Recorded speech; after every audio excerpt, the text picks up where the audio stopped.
పాండవులు ఏ వంశానికి చెందినవారు? వాళ్ళ ముందు జనరేషన్ ఏంటి? భరత వంశానికి పాండవ వంశానికి సంబంధం ఏంటో తెలుసా? దుష్యంతుడు శకుంతలకు పుట్టిన భరతుడి వంశంలోనే తర్వాత జనరేషన్లో పాండవులు కూడా జన్మిస్తారు. ఈరోజు మనం పాండవుల వంశం, పాండవుల ముందు జనరేషన్ అయిన భరత వంశం గురించి తెలుసుకుందాం. ఈలి రదంతుడికి దుష్యంతుడు పుడతాడు. దుష్యంతుడి భార్య శకుంతల. వీళ్ళిద్దరికి భరతుడు పుడతాడు. ఈయన పేరు మీదే మనకి భరతఖండం అని పేరు వచ్చింది. భరతుడి కుమారుడు భూమన్యుడు. భూమన్యుడి కుమారుడు సుహోత్రుడు. ఈ సుహోత్రుడికి హస్తి అనే కుమారుడు జన్మిస్తాడు. ఇతనే హస్తినాపురాన్ని స్థాపిస్తాడు. అందువలనే హస్తినాపురం అని పేరు వచ్చింది. హస్తి కుమారుడు వికుంఠనుడు. వికుంఠుని కుమారుడు అజిమీడునికి 124 మంది కుమారులు ఉన్నారు. వీరిలో ప్రసిద్ధులు సువర్ణుడు.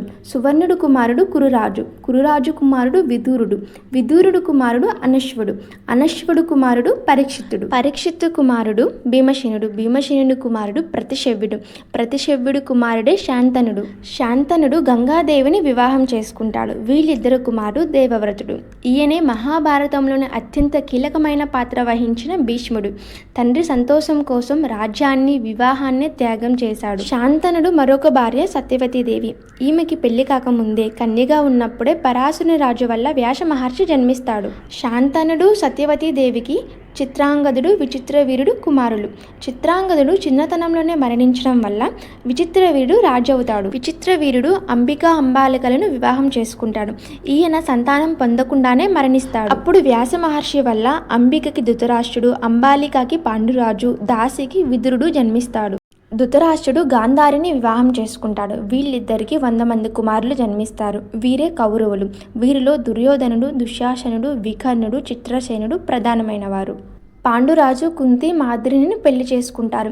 అయితే పాండురాజుకి ఉన్న మునిశాపం కారణంగా వారికి సంతానం లేదు. అప్పుడు కుంతీదేవికి దుర్వాస మహర్షి ఇచ్చిన వరం కారణంగా యమధర్మరాజు వల్ల ధర్మరాజు, వాయుదేవుని వల్ల భీముడు, ఇంద్రుని వల్ల అర్జునుడు జన్మిస్తారు. మాద్రి అశ్విని దేవతల వల్ల నకుల సహదేవులను కంటుంది. పాండవుల 5గురు ద్రౌపదిని వివాహం చేసుకుంటారు. ధర్మరాజు ద్రౌపదికి ప్రతివిందుడు జన్మిస్తాడు.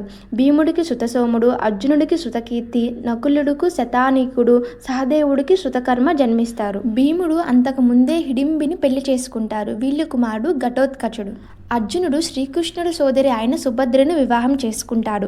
వీళ్ళ కుమారుడు అభిమన్యుడు విరాటరాజు కుమార్తె అయిన ఉత్తరను వివాహం చేసుకుంటాడు. వీళ్ళ కుమారుడు పరీక్షితుడు కుమారుడు జన్మేజయుడికి శతానీకుడు, శంకుకర్ణుడు అని 2 కుమారులు.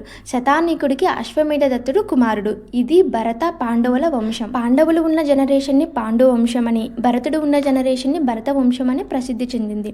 అయితే భరత వంశం ముందున్న జనరేషన్ని పూర్వవంశం అంటారు. ఈ పూర్వవంశంలో కూడా ప్రసిద్ధి చెందిన వారు నహుషుడు, యయాతి, పూరుడు అనే రాజులు ఉన్నారు. వీడియో నచ్చితే జై శ్రీకృష్ణ అని కామెంట్ చేసి తెలియని వారికి షేర్ చేయండి. జై శ్రీకృష్ణ.